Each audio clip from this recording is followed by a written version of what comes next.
Hermanos, muy buenos días. Les saluda su hermana Sandra Macetas en esta mañana para compartir la palabra de Dios una vez más. Estoy muy contenta de poder compartir esta fracción de la palabra porque es muy bonita y bueno, vamos a empezar. Dice, puestos los ojos en Jesús. Vamos a hablar de Hebreos capítulo 12, ¿ya? Dice, por tanto, nosotros también teniendo en derredor nuestro tan grande nube de testigos, despojémonos de todo peso y del pecado que nos asedia, ¿ya? Teniendo una gran nube de testigos, hermano. Despojémonos de todo peso y del pecado que nos asedia, ¿no? Siempre nosotros estamos luchando contra el pecado, ¿no? Para que éste no nos domine, no gobierne sobre nosotros y debemos, dice, despojarnos. Y la única forma de despojarnos del pecado es tomando la decisión y siendo su poder que obra en nosotros para hacernos libres, ¿no? Y corramos con paciencia la carrera que tenemos por delante. Dice hay que correr, pero a la vez dice con paciencia. Puestos los ojos en Jesús, el autor y consumador de la fe. Jesucristo es el autor y consumador de la fe, el cual por el gozo puesto delante de él sufrió la cruz, menospreciando el oprobio y se sentó a la diestra del trono de Dios. ¿Ya? Considerar aquel que sufrió tal contradicción de pecados contra sí mismo, para que vuestro ánimo no se canse hasta desmayar. Él fue el que sufrió todo, ¿no? Todo, cargó todo peso para que nosotros no nos cansemos hasta desmayar, sino que podamos continuar a pesar de las adversidades, porque Él ya llevó, dice, todo peso se lo cargó Él lo pagó. Porque aún no habéis resistido hasta la sangre combatiendo contra el pecado. Y habéis ya olvidado la exhortación que como hijos se os dirige diciendo. Miren, y esta es la parte más bonita e importante, ¿no? Que nosotros debemos considerar, hermanos. Dice, hijo mío, no menosprecies la disciplina del Señor ni desmayes, ¿no? ¿El Señor disciplina a sus hijos? Claro que sí, hermanos, ¿no? Hoy en día las iglesias son muy light, son muy blandas, ¿no? Lo que se enseña, y bien cierto, o sea, y son dos aspectos importantes que se debe enseñar a los hijos de Dios, que se debe enseñar a nuestros hijos de sangre. Y es que uno de ellos debe ser la disciplina, establecer los límites, hermanos. Y lo segundo, brindar amor, porque no todo es disciplina, no todos son límites. Hay que brindar afecto, hay que acompañar a nuestros hijos, hay que estar presentes, ¿ya? Pero no es solamente el amor, ¿no? Todo siempre se habla del amor, la paciencia, la comprensión, el brindar amor, y eso es una parte, hermanos. La otra parte del amor, la manifestación del amor, es la corrección, es la disciplina, ¿ya? Entonces, aquí bien claro lo dice, no sale de mí. Aquí bien claro lo dice y lo vamos a seguir leyendo. Hijo mío, no menosprecies la disciplina del Señor, ni desmayes cuando eres reprendido por Él. ¿Por qué dice? Porque cuando a nosotros nos llaman la atención y nos corrigen, hay un desánimo muy grande, ¿no? Uno se siente mal, empieza a dudar si realmente es un buen cristiano o no, si realmente es una persona capaz o no. Empezamos a dudar de nuestras propias capacidades, empezamos a dudar de que va a funcionar, empezamos a dudar del llamamiento de Dios y decimos, ¿realmente Dios no se habrá equivocado al llamarme a mí, que yo no sirvo para nada, que yo no soy bueno? ¿Por qué? Porque sentimos el peso de haber fallado, ¿no?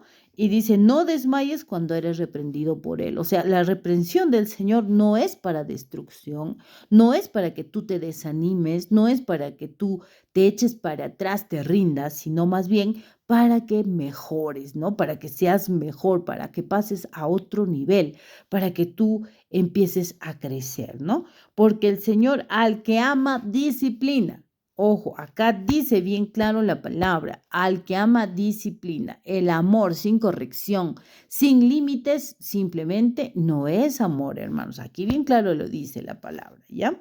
Y dice, azota a todo el que recibe por hijo, azota. Miren, incluso habla del azote, del castigo físico, hermanos. ¿no?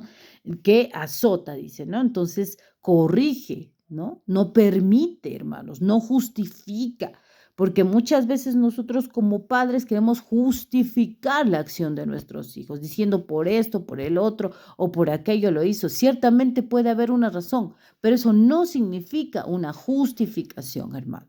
Entonces nosotros tenemos que tener bien claro esto. ¿Por qué? Porque si no lo hacemos, si no corregimos, si no disciplinamos, entonces vamos a tener graves consecuencias, hermanos, y no estaríamos haciendo la voluntad de Dios. No todo es amor, no todo es manifestación de cariño, afecto. Es también disciplina parte del amor, porque dice a todo aquel que ama el Señor, corrige, ¿ya? Si soportáis la disciplina, Dios os trata como hijos, ¿ya? Porque ¿qué hijo es aquel que quien el padre no disciplina? Entonces no es tu hijo, dice, si tú no le disciplinas. Porque si os dejas sin disciplina de la cual todos han sido partícipes, entonces sois bastardos y no hijos, hermanos. Dura la palabra, fuerte la palabra, porque el bastardo es aquel que no es hijo, no aquel que no es nacido dentro del matrimonio, aquel que es ilegítimo, no es reconocido. Entonces dice, si soportáis la disciplina de Dios, os trata como a hijos. Porque, ¿qué hijo es aquel a quien el padre no disciplina? No, o sea, entonces no es su hijo, simplemente no es su hijo, ¿ya? Pero si os deja sin disciplina de la cual todos han sido partícipes, ojo, todos los que son sus hijos son disciplinados, porque todos necesitamos disciplina, todos necesitamos ser corregidos, todos necesitamos que nos establezcan límites, ¿ya? Por otra parte, tuvimos a nuestros padres terrenales que nos disciplinaban y los venerábamos, dice, ¿no? Los padres que disciplinan, pues hay que reconocerlos, hay que aceptar, ¿no? Y dice, los veneramos porque no obedeceremos mucho, ¿por qué no obedeceremos mucho mejor al Padre de los Espíritus y viviremos? Y aquellos ciertamente por pocos días nos disciplinaban, como a ellos les parecía, o sea, nuestros padres, ¿no? Nos disciplinaban según ellos consideraban que algo era correcto, ¿no? Pero para lo que nos es provechoso, para que participemos de su santidad. Entonces el Señor dice que nos disciplina porque nos quiere ver, nos quiere hacer santos. Es verdad que ninguna disciplina al presentarse, dice, parece ser causa de gozo, ¿no? Y eso es bien cierto, ¿no? Por eso a veces no nos gusta, porque decimos, ay, me da pena que mi hijo se sienta mal, que esté triste, que esté así. No, hermanos, no es así, son emociones que Dios nos ha dado. Y si van a estar tristes porque están siendo disciplinados, es parte de su crecimiento y su desarrollo. Hoy en día los padres creen que sus hijos deben estar felices todo el tiempo y que por eso son buenos padres. Eso es mentira, hermanos. Los hijos también tienen que transitar por la tristeza, por el enojo, por la frustración. Es parte de su desarrollo para lograr su madurez emocional.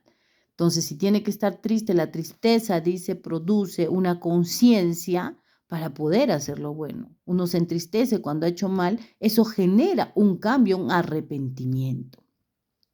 Es verdad que ninguna disciplina al presentarse parece ser causa de gozo, y es cierto, en su momento es causa incluso a veces de desánimo, de mucha tristeza, ¿no? Si no dice de tristeza, pero después da fruto apacible de justicia a los que en ella han sido ejercitados. Eso da fruto, la corrección, la disciplina que el Señor nos da, que nuestros padres nos dan, que las autoridades nos dan, dice, produce fruto apacible de justicia. Porque si empezamos a justificar el accionar negativo de los demás, entonces ellos van a pagar las consecuencias. Y luego nos vamos a preguntar, si yo soy cristiana, ¿por qué me está pasando esto? ¿Por qué les pasa esto a mis hijos? ¿Por qué? Porque no estamos obedeciendo la palabra completa. Hay que ofrecer amor donde uno es paciente, donde uno es cariñoso, donde uno trata de darle lo mejor a los hijos, pero también amor para disciplinar, ya amor para corregir, porque si, como dice, ¿no? Si un árbol crece torcido, ¿cómo lo enderezas? Lo tienes que romper todavía. Y no esperemos que nuestros hijos pasen por el proceso de tener que ser rotos, quebrantados, porque el sufrimiento es muy grande. Entonces, corrijamos ahora que podemos, ahora que esa plantita está creciendo, podamos darle forma correcta, ¿no? Donde tenemos que establecer normas, reglas en el hogar que se tienen que cumplir. Tenemos que estar atentos a su formación. No es un juego, hermanos, ¿no? Entonces tenemos que hacerlo. La palabra es muy clara en lo que dice. El padre al hijo que ama, corrige, y si no lo corrige, lo tiene por bastardo, por ilegítimo. ¿Ya? Entonces, hermanos, reflexionemos con esta palabra que el Señor nos da. No todo aquel que es su hijo es corregido.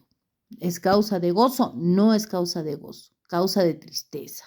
Pero más adelante sus hijos se lo van a agradecer porque van a tomar decisiones correctas y van a seguir el camino correcto de Dios. ¿Ya? Así que no tengan miedo, padres. El respaldo de Dios está con ustedes. La autoridad de Dios está con ustedes. El Señor es el que dice en su palabra y Él no solamente suelta la palabra, sino que cuando decidimos hacer lo que Él dice, Él nos da poder y nos da autoridad para poner en práctica su palabra, hermanos. Así que no tengamos miedo, no podemos ser cristianos que les tiemble la mano, que tengamos miedo de corregir, hermanos. Hay que corregir, hay que hacerles responsables de lo que hacen, hay que establecer límites firmes. Nosotros no podemos decir, no, es que me da pena, es que ya pasó, es que ya lo he visto arrepentido. No, si hemos dicho que vamos a hacer algo, pues eso mismo lo hacemos y lo cumplimos. Somos gente seria.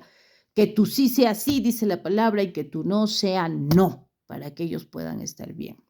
Hoy en día estamos teniendo una crisis terrible en los adolescentes y en los jóvenes hermanos. Se está gobernando las redes sociales. Ellos quieren gobernar los adolescentes, los niños, los jóvenes, y no podemos permitirlo, hermanos, porque Dios es el que tiene que gobernar a través de su palabra en nuestras familias. Nosotros tenemos que hacer lo que la palabra de Dios dice. No podemos permitir que las corrientes de este mundo nos arrastren y que sean aquellas que determinen nuestra manera de vivir. Tiene que ser la palabra de Dios. ¿Ya? Así que, hermanos, muchísimas gracias por su atención, por compartir este tiempo conmigo. Que Dios los bendiga, les dé sabiduría, les dé autoridad a cada uno de nosotros para cumplir fielmente la palabra del Señor. Muchísimas gracias.